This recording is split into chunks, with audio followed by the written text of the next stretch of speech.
Hello, this is Jake Light, gaming lawyer at your service. We are back again with Great Ace Attorney. The game where nothing makes sense, everything is a mess, and it's up to our way to bullshit to make our client innocent. Well, not make our client innocent, to declare our client innocent. Okay, so let us continue with the new witnesses. Witnesses, please state your names and occupations for the court. Oh my god. They both have the same ribbons. Are they a couple? Their eyes are quite similar as well. What is this? Constable Rolly Bits, sir. Nothing to report on the streets, sir. Okay. And I'm Mrs. Pitt. Patricia's my name. I'm proud to say I'm this young town's hero's wife. Okay. What's the story here? Well, in truth, we've not been married long. In fact, we celebrated our first anniversary only the other day. Okay. No, it was your husband I was asking about. He seems tired. Hardly surprising. Whilst being an honorable occupation, patrolling the beat is the most demanding work in the world. Oh, really? I'm sure I've heard that before, actually. Indeed, apart from rare days of our gallant officers trudge some 20 miles a day, you know. They patrol boarding houses and pubs, collect taxes, survey the streets, check the meters are reading true, and they are responsible for keeping the streets clean and lighting and extinguishing our street lights. And I'll continue on and on and on and on and on. There are a number of items on that list that don't sound much like policing duties at all. I won't just be falling asleep on my feet, I had collapsed long ago. But it goes without saying that a policeman's primary duty is apprehension of criminals. Even when he's off duty, a constable is expected to investigate and resolve any crimes on his beat. For the London Bobby is a man of honor. And a man of slumber. On the day in question, this man and his wife were walking down Briar Road in an opposite direction, and they witnessed the incident as it occurred. Is that not correct, Mr. and Mr. Speed? That's right, sir. Isn't it, Rolly? Isn't it, Rolly? Constable Rolly, Beat, sir. Nothing to report on the street, sir. What a great witness he's going to be. Very good. I'd like to hear your formal testimonies now, please. You will tell the court exactly what you saw on the afternoon of the incident. Yes, sir.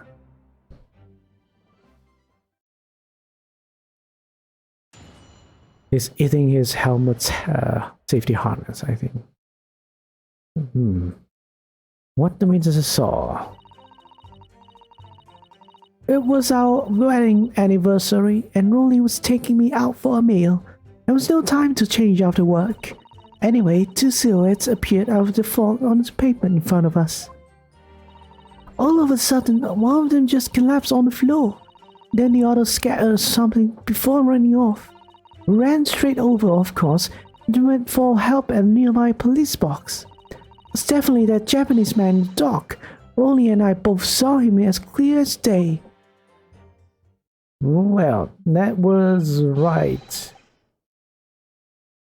Right, very straightforward, very simple. Well, whoa, this is extremely compelling testimony, I must say. Oh dear.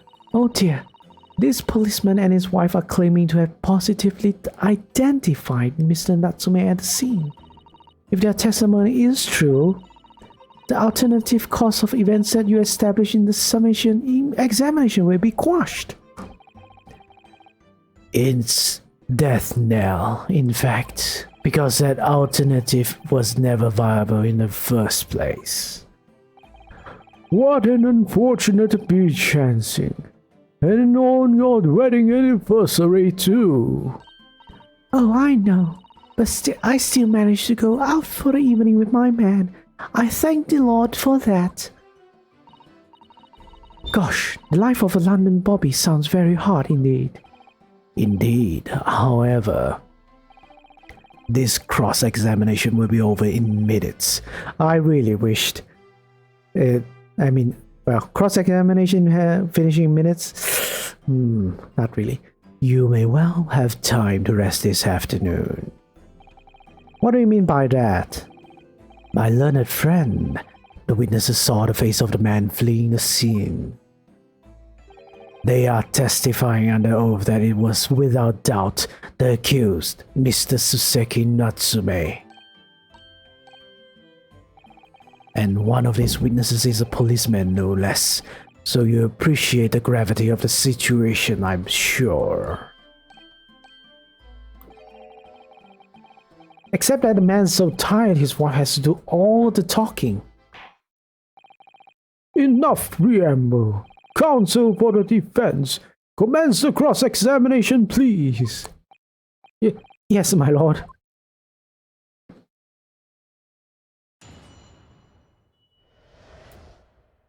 All right.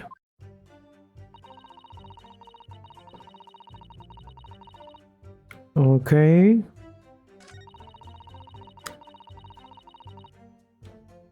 Okay.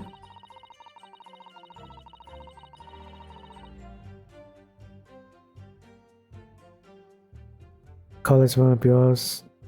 Scattered something before running off. We ran straight over, of course, and then went for help. Went for help at the nearby police box.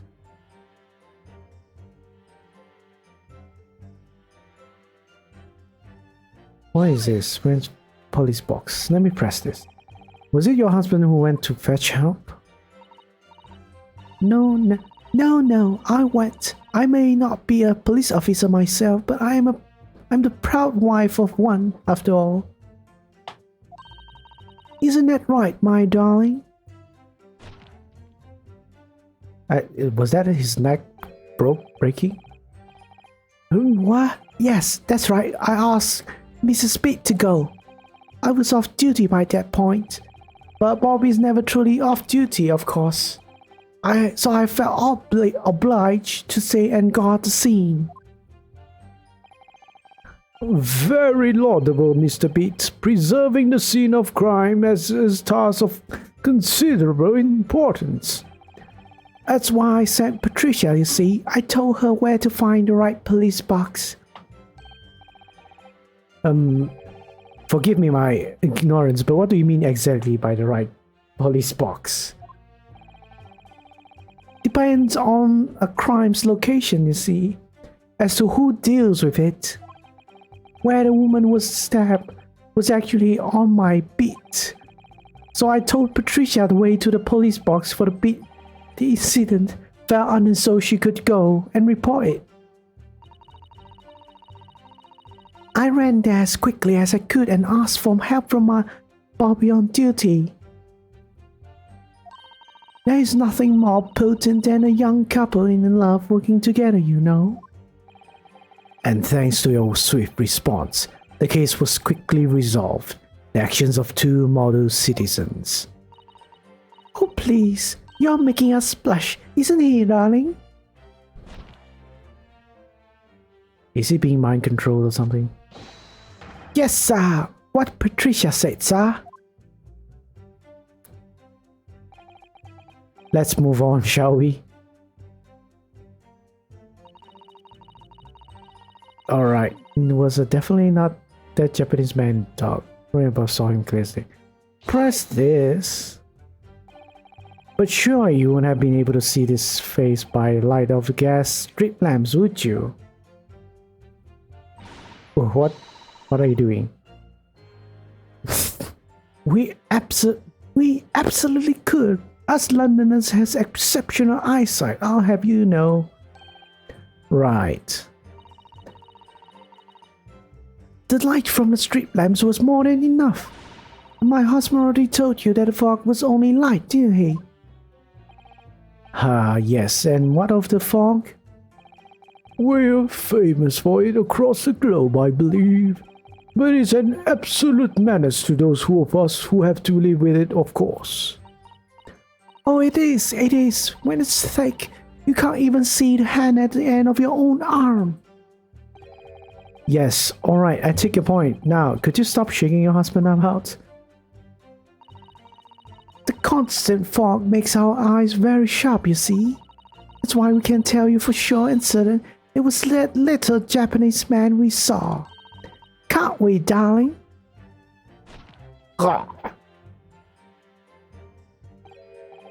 What? Ah, yes. It was the accused and no mistake.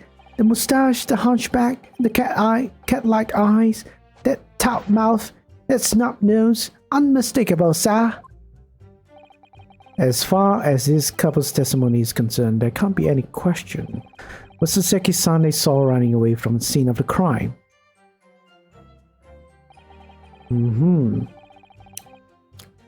So that's it? Is it? That's their entire testimony?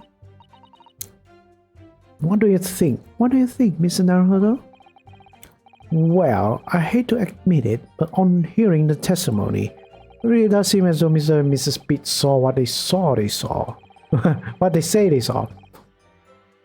Mr. Natsume running away from the scene on Briar Road that day. Yes, I feel the same. So if that's true, where does it leave us? The members of the jury are sure to call for a guilty verdict after this testimony. Oh no, what do you do? If Kazuma-sama were here, what are you trying to say? I think he would try to find a contradiction somewhere else within the testimony. What do you mean, somewhere else? There's a statement about saying Mr. Natsume is unequivocal. Calling that into question won't help. But if you could identify some other part of their testimony which appears to contradict the facts, you might be able to discredit them, to make the jury doubt if the parents' memory of the day is accurate. Alright. Put simply, we must focus on finding a discrepancy in these statements somewhere.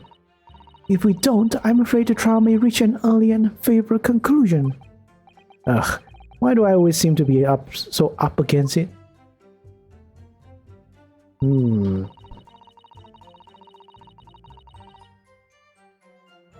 Out for a meal. There was no time to change after work. Anyway, two silhouettes appeared out of fog on the pavement in front of us. All of a sudden, one of them just collapsed on the floor, then the other scattered something before they run. Let's press this. Scattered something? What do you mean by that? Oh well, I couldn't quite make out what it was at the time. But then when we got closer, we realized what it was. Didn't we, darling?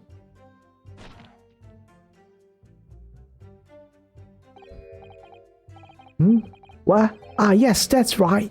It was some old books. I see. Old books. Yes, sir. The culprit had dropped a number of them all around where the victim lay on the pavement. Indeed, as clearly pictured in this photographic print. That rotten Japanese man did what when he did this deed. Let's not forget that it remains to be established that the defendant was indeed the attacker. But we saw him. It was the man in the dark without question, sir. The mustache, the hunchback, the cat-like eyes, the top mouth, the snub nose.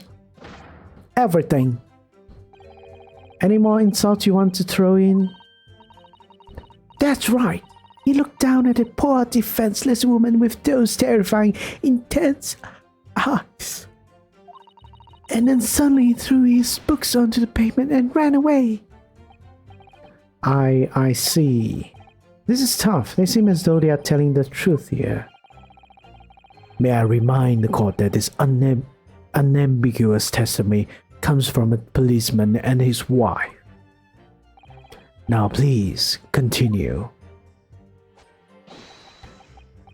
Yes, sir! Contradiction, eh?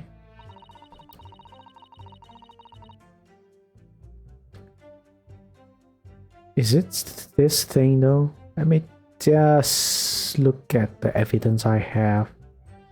I mean, there's no way to know where whatever is this the police box. Ran straight over, of course, and then went for help at a nearby police station. She was found in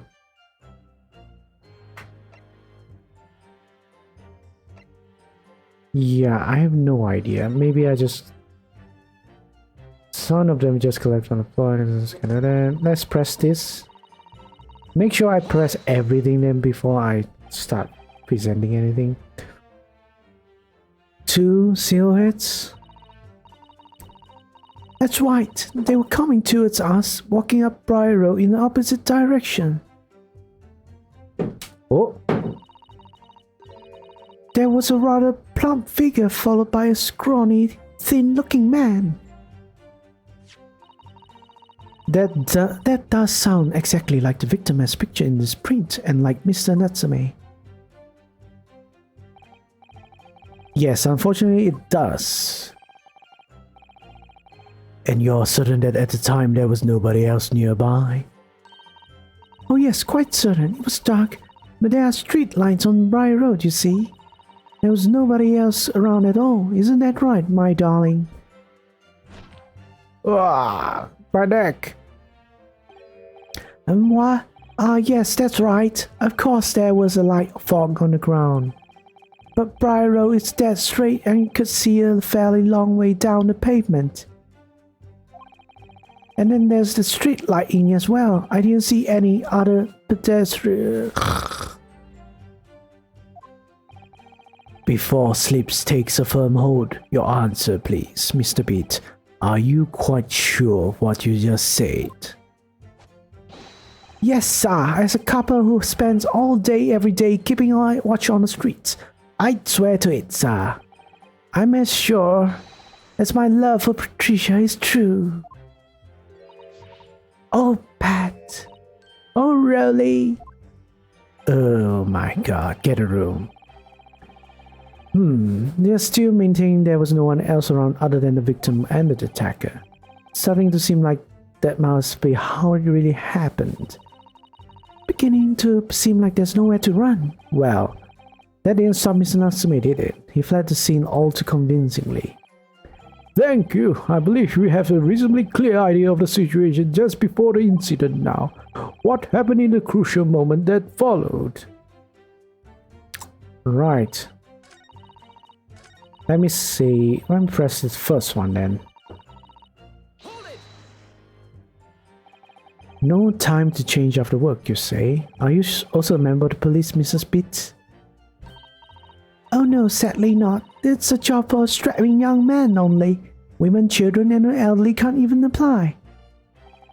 Well, I think you can probably see why children and the elderly can't do the job, can't you? I think Rolly looks ever so handsome in his uniform. Suits you down the ground, doesn't it, darling? I think he has brain injury and spine injury.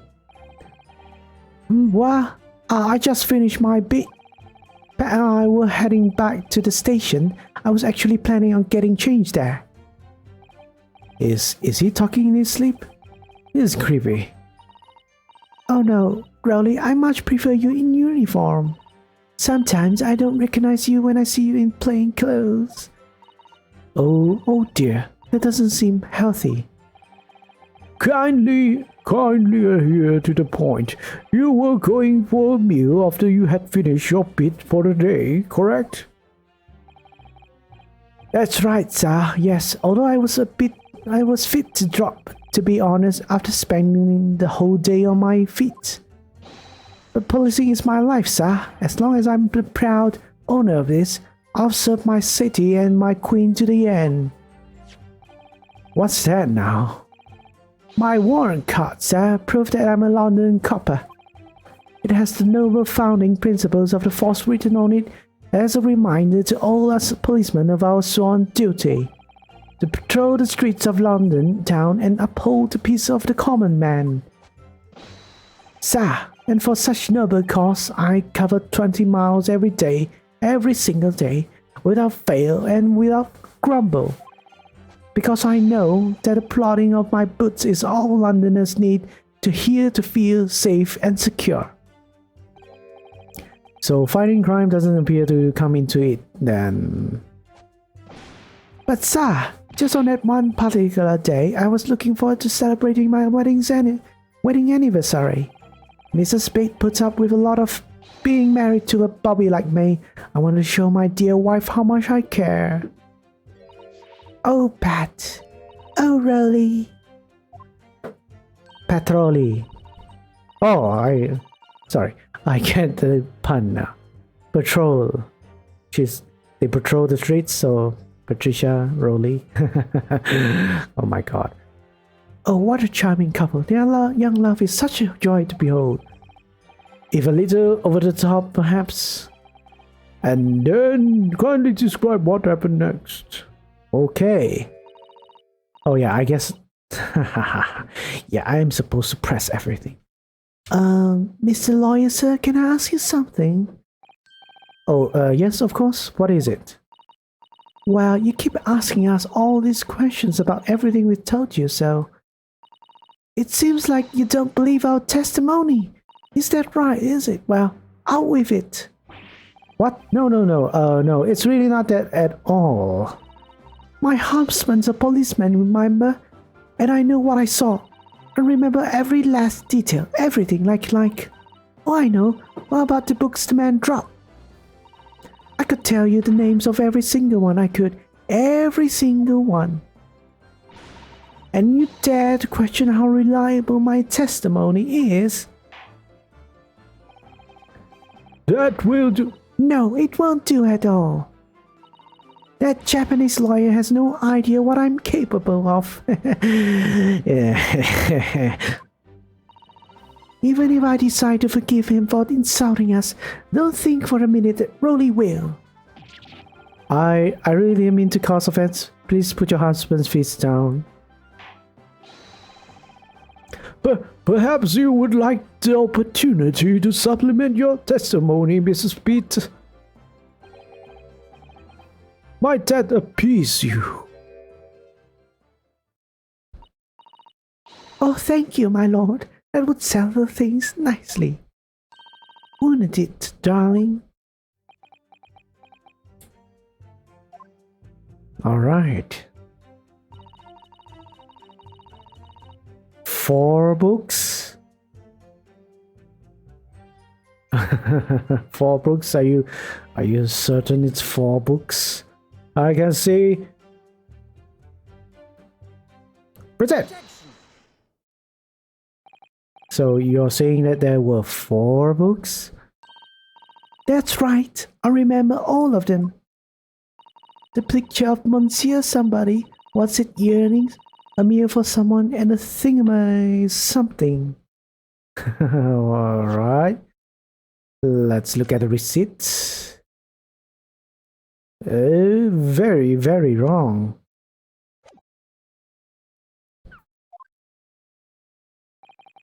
I'm sorry, but Mrs. Pitts. But there is a fundamental flaw in that statement of yours. Oh no, what flaw? Simply that at the scene of the crime, there were only 3 books, not 4. What? Have a good look at this photographic print of the scene of the crime. As you can clearly see, there are only 3 books. Well, one book might be hiding behind the body, but let's not say question that. But no, there can't be. I saw them. Oh, I know what it is. Yes, you can't fool me. Sorry? It's that big old lump of a dead body. The lady is so large, corpse is blocking the view of the 4th book. That's all. Well, yeah, that's the one I was suggesting, but yeah, you don't have to say it out loud. Let's at least try to remember that the poor woman isn't dead, even if we are insulting her size. No, I'm sorry, Mrs. Spitz. But Mr. Natsume could not possibly have dropped the 4 books you described. Why not? Fascinating. And from your short tone, something you can readily substantiate with evidence, I presume. Ah, evidence. Counsel, you will present evidence to substantiate your claim or withdraw it. What proof do you have that the accused did not drop the 4 books? Right here. The evidence is right here, in the form of this bookshop receipt. From your books? Yes, this receipt details Mr. Natsume's purchases that day. As you can see, only 3 books are listed. No. Therefore, Mr. Natsume would have only dropped 3 books at the scene of the crime. Which means that your powers of observation, madame, cannot be relied upon. Grrr. So it cannot be denied that though you say it was the defendant you saw, you could very well be mistaken. Oh no! Oh no! Oh no! Objection!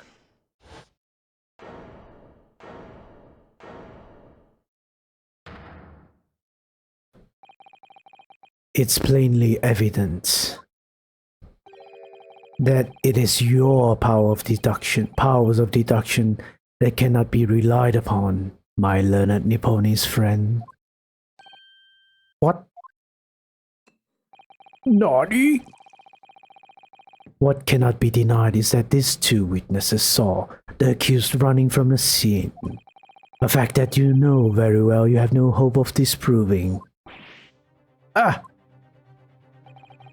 So you've striven to avert attention from that by dint of some inconsequential discrepancies.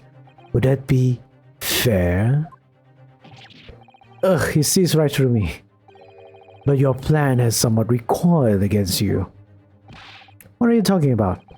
It's quite simple. Let me explain with a toast. To the policeman's wife and her entirely accurate testimony in every respect.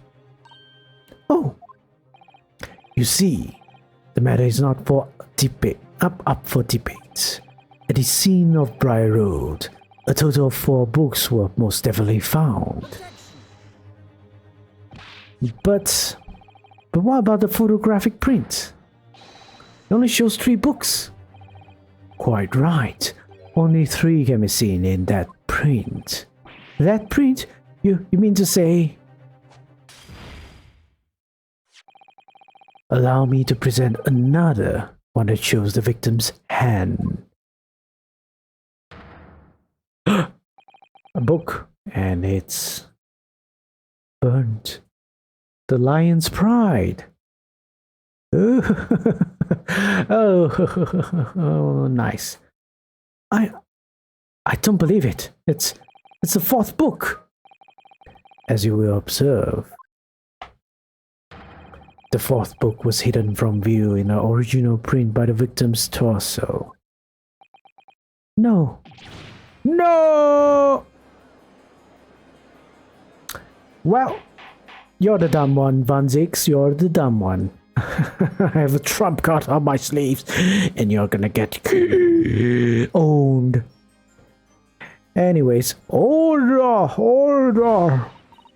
There, you see, look at that, look. Yes. It's just like I said, isn't it, my darling? Yes, sir. Patricia's always right, sir. Let us study the receipt for the books purchased by the accused on the day in question. Mrs. Pitt, the titles once again, if you please. Oh yes, of course. The picture of Monsieur somebody on other. The picture of Monsieur Lecoq. Was it yearnings? Canterbury yearnings. A meal for someone? A meal for Gabrielle. Gabrielle. In fact, as the court has just heard, the witness remembers the book titles flawlessly, save for a few minor details. Mrs. Beat's power of recollection can only be described as exceptional, except he forgot the lion's pride.